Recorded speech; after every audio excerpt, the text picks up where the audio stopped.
Thank you. No, you're good. Hello, everyone. I'm Becca. I'm really excited to talk to you today about a pilot program we've been doing here to support families in using therapeutic AAC strategies. So, a little bit of background about me. I trained at Penn State, did my undergrad and graduate degrees there, where I got my master's in speech language pathology. And then I came here last July to do my clinical fellowship at the Weizmann Center and also did the LEND program, Leadership Education and Neurodevelopmental Disorders program as part of that fellowship. And so coming from Penn State, I had a graduate assistantship with the Rehabilitation Engineering Research Center on AAC. It'll be shortened today as the acronym RERC on AAC, where they do a lot of development projects. And that led me to have a lot of research interests in literacy. So that's why you'll hear from Bookshare today, implementation, and then capacity building, not only just for professionals, but also for families. And so that's sort of what built the foundation of where I wanted to go when I started my LEND research project here. We know that communication partners are super critical for AAC carryover and implementation outside of the therapy room. And when we think about traditional communication partner trainings, those often have a significant time commitment for families, which are a huge barrier for access because our families have many commitments outside of these therapy spaces. And so the other piece that informed this was we know that families are absorbing so much information in these therapy appointments. They're hearing a lot of new strategies. They're seeing a lot of new things. And so one of my thoughts was, how can we help families take bite-sized chunks for things that we know are super important and that we want them to take outside of this therapy space when they're not there, when they're seeing us once every 2 weeks or so. And that led to bringing the Instruct project to Penn State. So, Instruct is a mobile partner training app that was developed by the RERC under a grant from the National Institute on Disability, Independent Living, and Rehabilitation Research. And so, the whole point of Instruct is to develop short 5 to 10 minute communication partner trainings. So, it's really about taking a single strategy, making it down into a bite-sized chunk of like what specific skills can we be giving families and communication partners and professionals that they can use with AAC. And so when I was at Penn State, I did a lot of trainings with Instruct on training professionals like job coaches, how to use visual supports.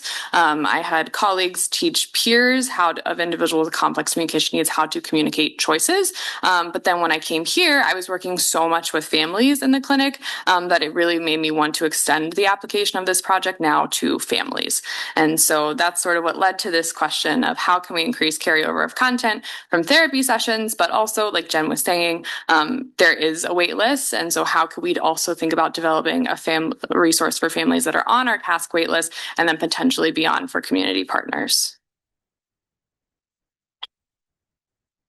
So for training content, we decided the target population we were looking at were caregivers and parents of children within our clinic here, Communication Aids and Systems Clinic. And then there are so many skills that we could have chosen to target, and we considered many different ones, but we ended up going with aided language stimulation, might be more familiarly known as modeling. And so what modeling is it's when a communication partner selects a symbol on the AAC device or a printout like a communication board, and then also provides spoken output. So if I'm saying we're playing with cars, and I would select the symbol that says cars, also say, oh, we're playing with cars. And so research has shown that modeling external language use improves the learning environment and communication for AAC users. And we also know that successful AAC outcomes require more exposure to modeling than the 1 or 2 times that they might be seeing a speech therapist during their week. So this is a screen grab of the training. So I'll orient you a little bit to what you're seeing here on the screen. Every training starts with an introduction to sort of provide families with the why behind this. Why are we targeting the strategy? What is the importance?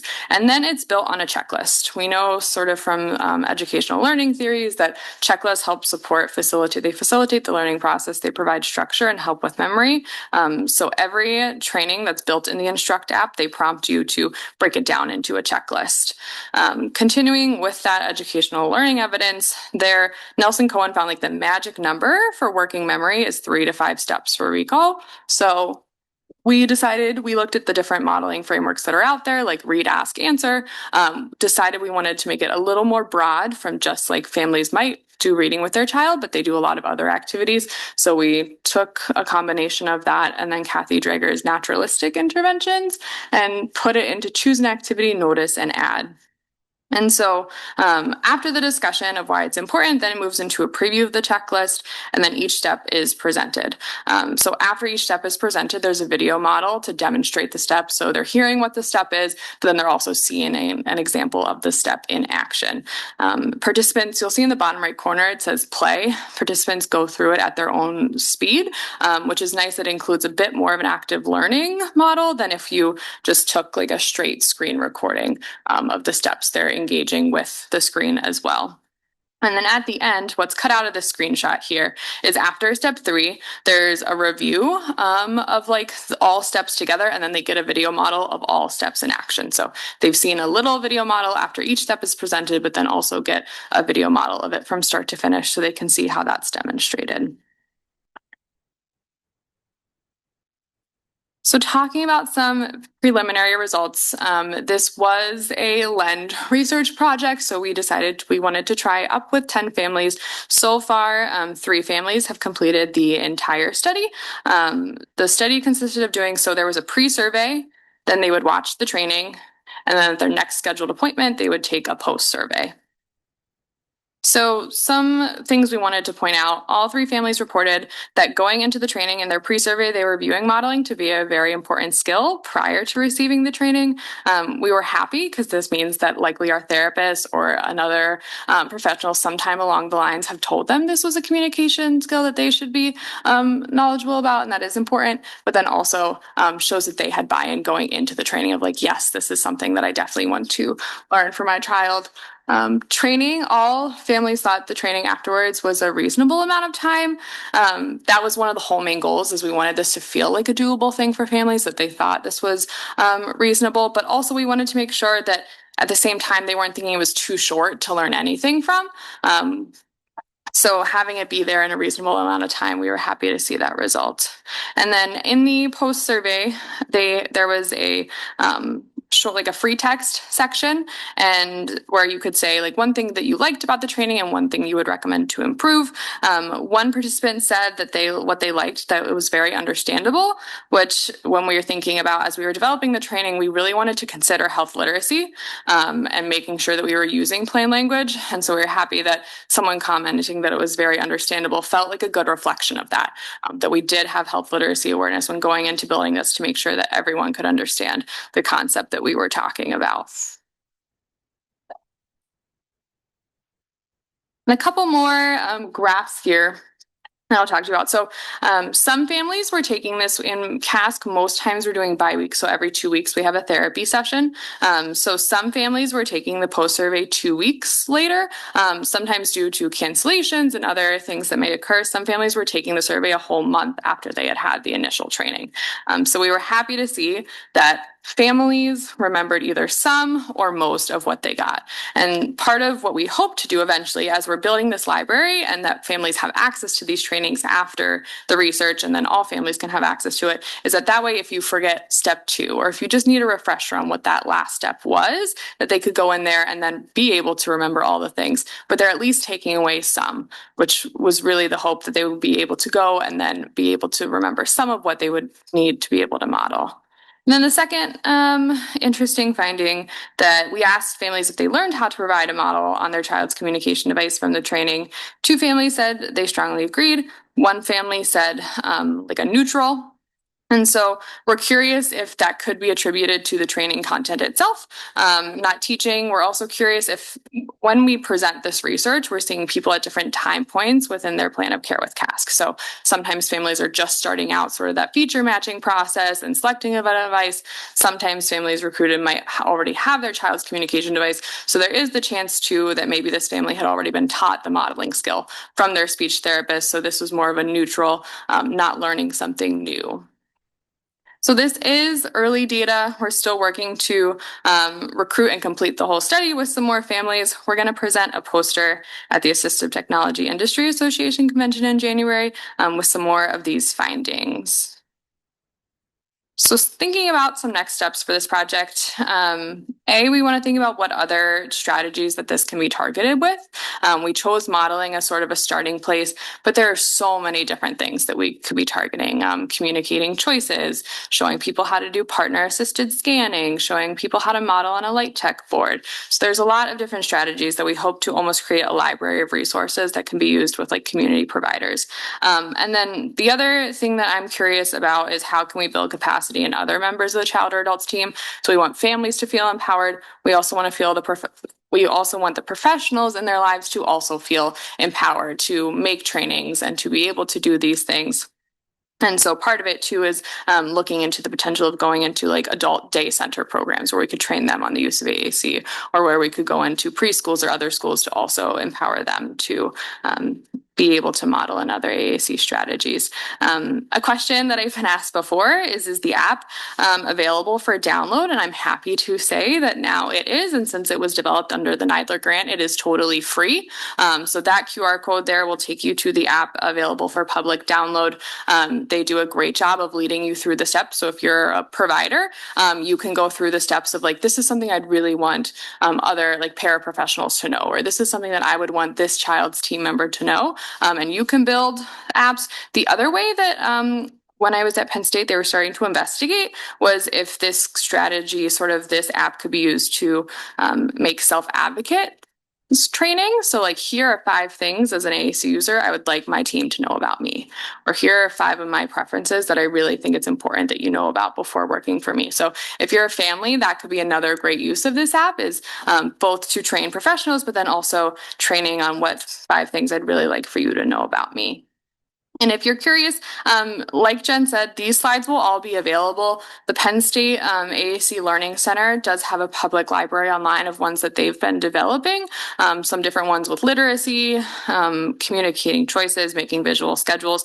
These just right now, as they're still developing like the structure for a library, are just screen recordings, but this could at least give you an idea of some of the different ones that are out there. Any questions?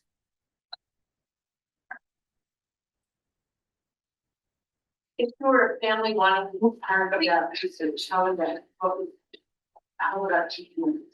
Yes, I can make sure, maybe before this is attached and published, I can put the research flyer within this PowerPoint presentation, and it has like an email contact that families can reach out if they're interested.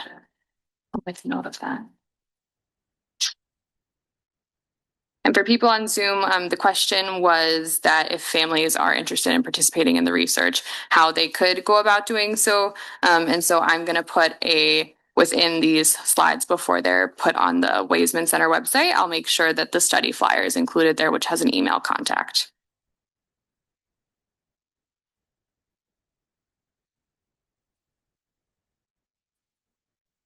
Just a note, someone's saying that the QR code is not working. Okay. It worked for me.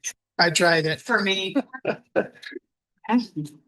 Yeah, if you, I'm sorry that the QR code's not working. If you look up on the App Store, instruct RERC, it should come up that way.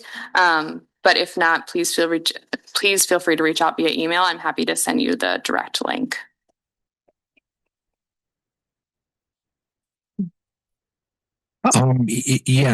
In speaking towards your initiative for waitlist, and then also the whole notion of developing this library that you just mentioned, I'd ask that you consider, and my vantage point is coming from the public school and post-secondary systems. There are devices. There's strategies in place for post-secondary transition planning. And in those checklists, AAC is woefully missing. And so there's not only through the state, there's ACP, academic and career planning initiatives that start in 6th grade as part of IDEA, special education, those kinds of post-secondary no later than age 14. And then the whole notion of 504 plans coming through ADA. And so much of the time, I think the emphasis is on with AAC is on the current time and not looking at how it carries forward into somebody's future, especially with workforce development.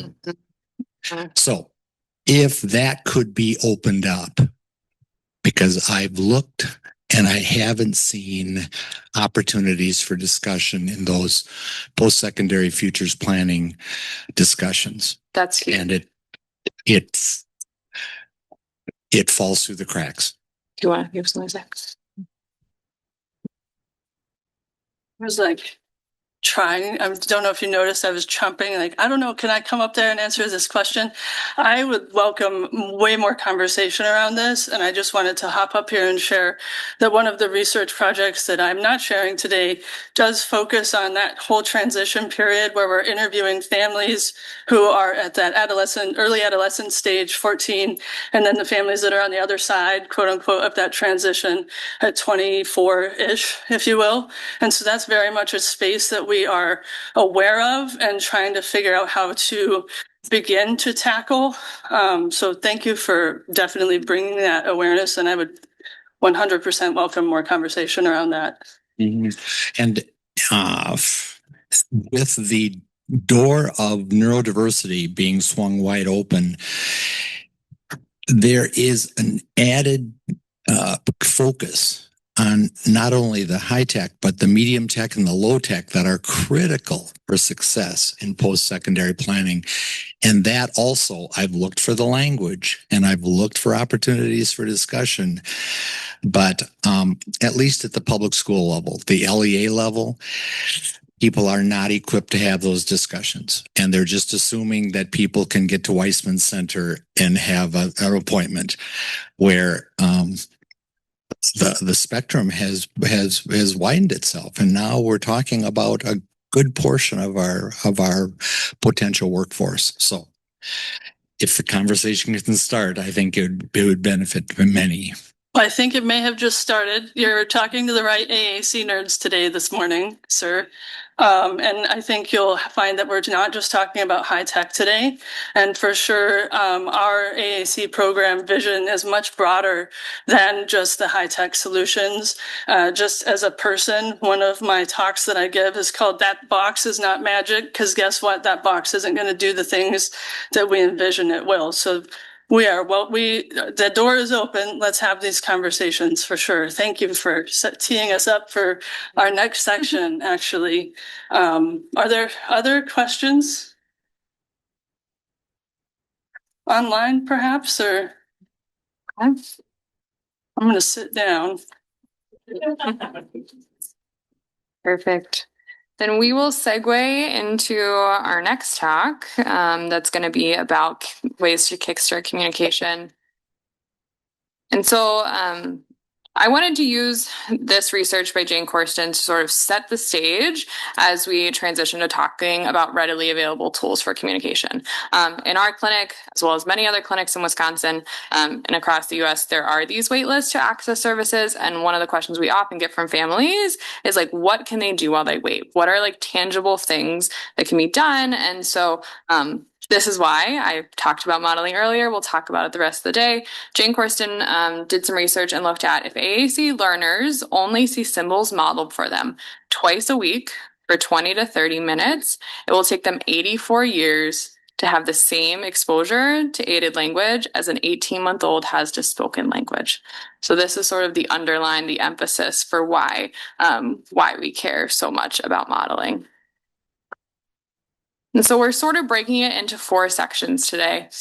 We're going to talk about some no tech and light tech tools. Often, sometimes these families, when they think about AAC, think about those incredible high tech AAC strategies, but there are so many ways in addition to devices that we can support expressive communication. So that's why we're going to spend some time talking about different no tech, light tech tools. And then we're also going to connect you with, Jen has already talked about some incredible resources, local resources. So I'm just going to circle back to some of those other ones so you know what's out there. We're very lucky in Wisconsin that there's so many different resources. And then we're going to hear from Bookshare. We're going to hear from Sarah Caswell. She's going to talk to us about one national resource available for families to support literacy development. And one thing I will say, so in these following slides, I'm going to show examples of products that might represent beef from certain vendors, but these are not endorsements of these specific companies, but rather are reflective of what we see as concepts. So one of the places we love to start with is communicating choices. This is something that we talk about with all families, even as we're introducing high-tech AAC. It begins to support independence. It's a great way to build vocabulary and then also symbol recognition. So as we're starting to communicate choices, sort of two different things we think about is it can be object-based. So you hold up two different objects to give them choices. It can also be if you're starting symbol instruction, you could hold up, if you have two printed symbols, you could show them that to start to get some symbol recognition. And then we also want to think about there's multiple ways to communicate a choice that will vary based on your child or the adult or the other child that you're working with. But they might be when you hold up a choice and you say, do you want to play with cars or read a book? You want to make sure that you're thinking about how they're going to communicate that choice. Are they going to reach towards that choice? Are they going to point towards a choice? They might also use their eyes to look towards a choice. So that's something you should establish as you're getting ready to present choices, is how is the communication partner going to look for the response? And then we also want to, the other part that we really emphasize to families that is crucial to provide plenty of wait time for a response. So we often recommend that you count like 10 to 15 seconds in your head before saying anything. And that gap can feel like a lot of time, but it's super important also for their processing of just like what you're saying and hearing it. But then sometimes that motor pattern of like, I need to turn my head to look at the choice. I need to reach at the choice. That motor planning also can take time to process. So it's important that after we give them a choice, we just pause and let silence fill the air so that they have the time to then make a choice. The other thing that we think about here in communicating choices, another way to do that is what's called partner assisted scanning. And so that partner assisted scanning is when a person indicates a choice when they are with a predetermined yes or no signal when they see or hear the desired option. So you can partner assisted scan in an auditory way that you're reading the choices, or you might have like a light tech communication board that you're going through visual choices. So some example signals that we think of are nodding, raising an arm, touching a communication partner's hand, looking directly at the communication partner, or looking up. So something that is a reliable and consistent yes and no response, and that's really something that will vary for each family, what that yes response looks like. And so we often will do this in a very structured way. So the person knows that they're going to expect 3 choices, or they know to expect 4 choices when they're scanning. So we might say, we can sing, we can read a book, or we can blow bubbles. So we're presenting all the choices.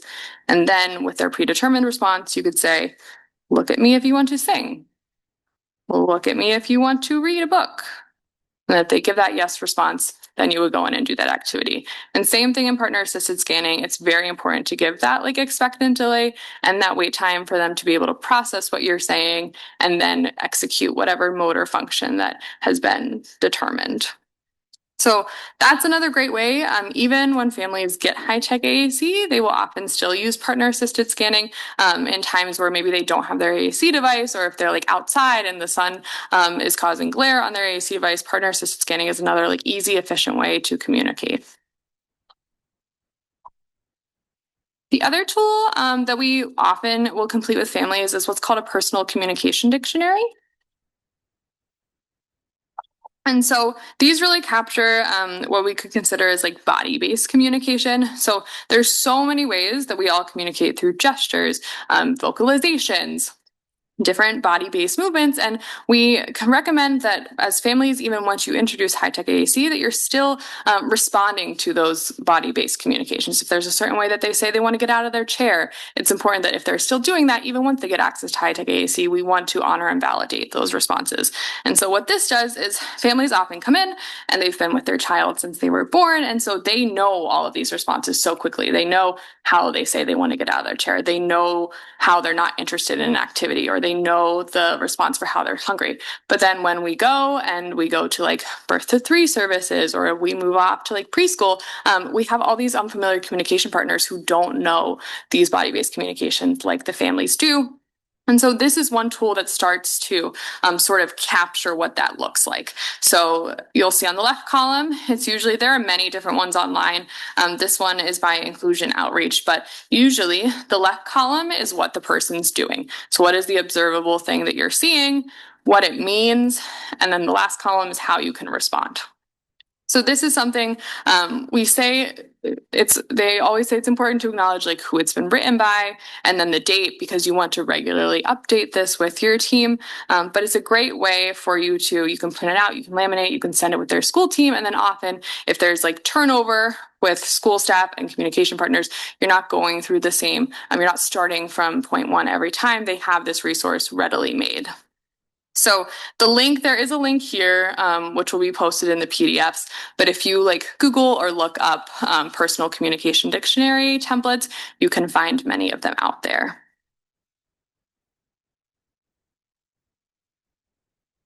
Another option is light tech communication boards. And so this is a great way that when we're thinking about quick, accessible communication, the beauty of them, they don't require internet, they don't require charging, they don't require batteries. And they're very portable. And we talk about this is a great way for beginning with places that your child finds joy. If you're starting at the early communicators, where what kind of things do they like? What kind of activities could we be capturing language for? And there's so many resources. In a couple slides, I'll have a bunch of resources online.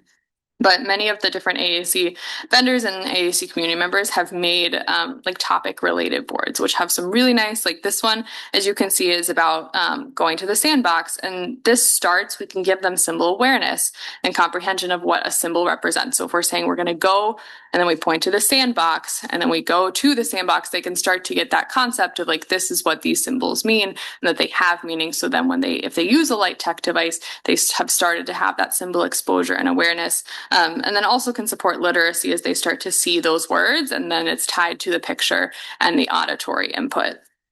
And so there's many resources out there for boards that you can print out. These links, I will have them in 2 slides.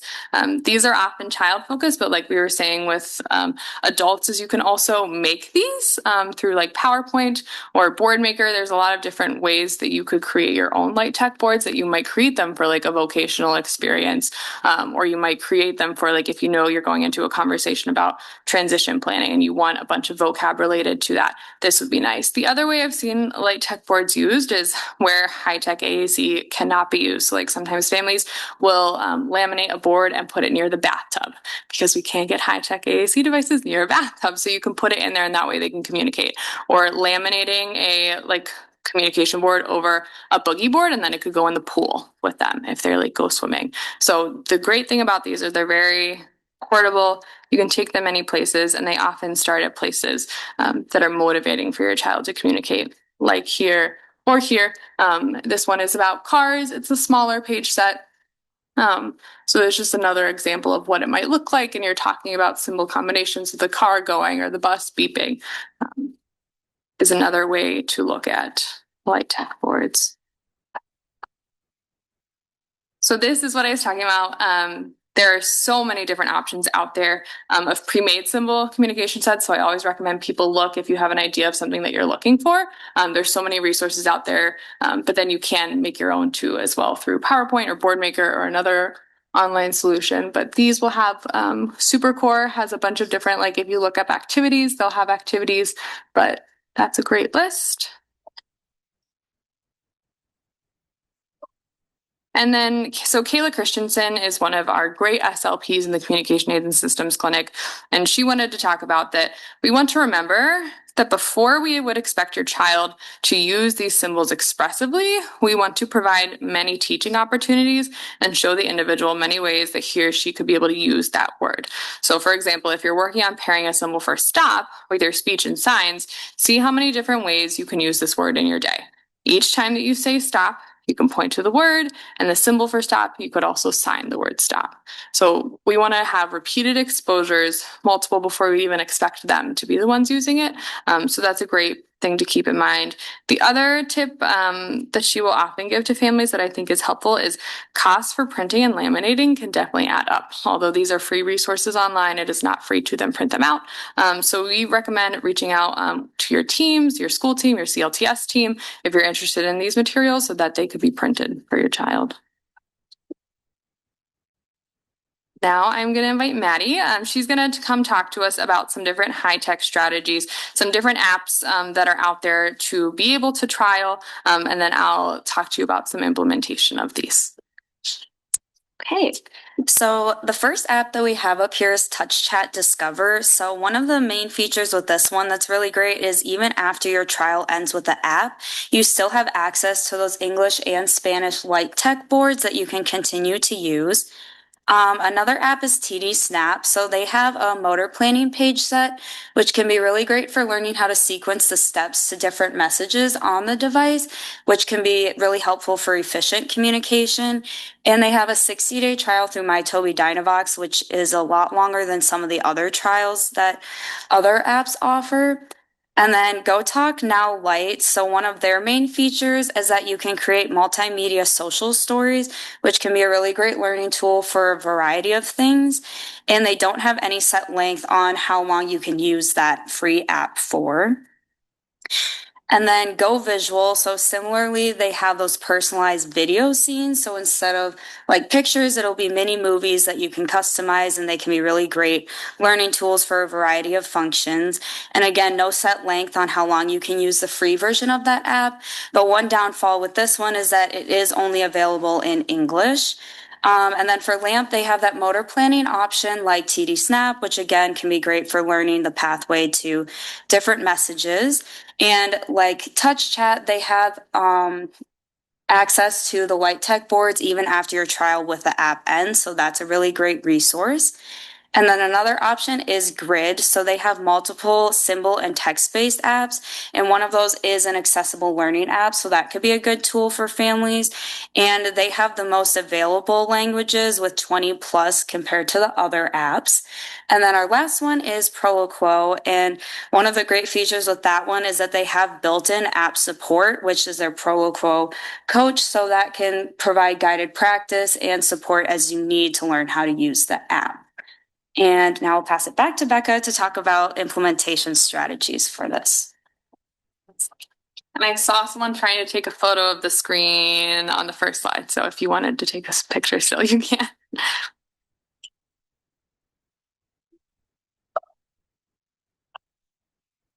And then these should all be able to be found in the App Store. So if you're looking for them as well, that's another resource that you can find them in. And when we're thinking about, okay, I'm going to try downloading something, what tips for implementation? We talked about this with Light Tech, but the other idea is we really want to talk about what is motivating and meaningful for your child or the child you're working with. Where do they find joy? Often that is the best place to start because it's going to be the most motivating for communication. And so the PRC Saltillo has a chat corner that's called Active with AAC. And within Active with AAC, they list a ton of different activities like playing with cars. This one on the screen is for sidewalk chalk. A bunch of different activities, and they give you ideas of both. They have this visual, so they provide a visual of like what are 1-word models you could do, what are 2-word models you could do, what are 3-word models you can do on with the symbols, but then they also provide a big list. So here is 50 words that you could model with one symbol. Here's 50 words that you could combine symbols to model. So this can be helpful because sometimes once you've identified a really fun activity, you're like, well, what kind of words could we be talking about this activity? And so they provide a way for you to think like, oh yeah, like we could talk about like the colors of the sidewalk chalk. We could talk about liking the sidewalk chalk. We could talk about what we're gonna make with the sidewalk chalk. And then, as I've said it many times today, model. So as we're introducing these systems, they are new for the child or adult you're working with. So we want to make sure that we're showing them and providing so much aided language input for them to be able to learn that. We want you to definitely, as you're going through, talk with your local SLP through Birth to Three, your school team, outpatient, as you're trying different systems. Many people, we encourage families to try multiple systems to look at a variety of options because they're all so different, and what meets one child's needs is going to be very different from another child. The other resource that we'd like to talk about is, so Toby Dynavox has a learning hub that has a bunch of free different trainings for professionals and for families that does have a certificate option at the end. But one of their seminars is creating a supportive communication environment. So it's just nice that they can go through and talk about some of the different ways that you can sort of set up for communication success within the environment outside of the AAC device. Here's a list, not all inclusive, but a pretty big list of different community resources that we have access to in Wisconsin. WisTech works across the state of Wisconsin. They do different device demonstration. They do device loans, technical assistance, training assistance. So they're a great place if you're starting to think about that. They collaborate with DPI for if anyone is in a public school in the state of Wisconsin. They have a lending library that has pretty much every single different device you could have access to. And so through WisTech, you can get a 1 month trial of that. Then we have independent living centers. They also have different devices available for loan, both in the AAC space, but if you're working with someone who could benefit from like a voice amplifier or other assistive technology, they have a really big library for that. But then they also provide support if you're looking outside the AAC space they talk about like connecting you to like recreational, like accessible recreation, or connecting family with personal care attendants. So they have a lot of AAC resources, but then they also have, if you're working with families or if you're a family that is looking for help with other parts of independent living, they're a great resource to talk to. There's different independent living centers across the state based on your county. There are different ones. So ours is Access to Independence. If you're in the Dane County area, that's the one that you would go to. But if you look up Wisconsin Independent Living Centers, they have a map that shows based on county what your different independent living center would be. And then that is the one where you would loan specific devices from. Jen mentioned it a little bit earlier. AT Forward is a project through the Department of Public Instruction. They support educators, practitioners, and families to increase student autonomy, and AAC is their goal. And they're a community of practice, so people are learning from experts in the field and they're networking with colleagues. They post their different recordings, but it's a virtual option that you could join onto if you're interested. They also have, AT Forward has different micro-credentials in AAC. So if you're a professional looking for some further training, AT Forward also offers that micro-credential option. CESAs are cooperative educational service agencies. So they provide specialized support. If you're a family looking to work with a CESA, you can work with your school district to access your local CESA. But depending on CESA, sometimes they'll have like assistive technology specialists that can help as we're talking about like starting feature matching and looking at different devices. CESAs are a great resource to be able to support you in that. The Wisconsin AAC network was created by an AAC communicator and advocate, Mike Hippel. So it really brings stakeholders together. They have a really nice AAC chat, which is a great opportunity for AAC users. And then they also have a newsletter that provides resources. So sort of like we're doing today, they have a lot of great resources that they share and you can get on that listserv. So if you look up Wisconsin AAC network, it should be the one that pops up. And then the last resource that we will mention is WDB TAP. That's the Wisconsin Deafblind Technical Assistance Project. They provide support to students in the state of Wisconsin who have simultaneous vision and hearing impairments. Those who are deafblind, and they have a great lending library of different tools that you can try out for a 3-month span before families or professionals like schools would buy it, which is really great. And then they also can connect you with resources because when we're starting to think about communication, sometimes that will look differently if someone has a simultaneous vision and hearing impairment, and we have to get creative.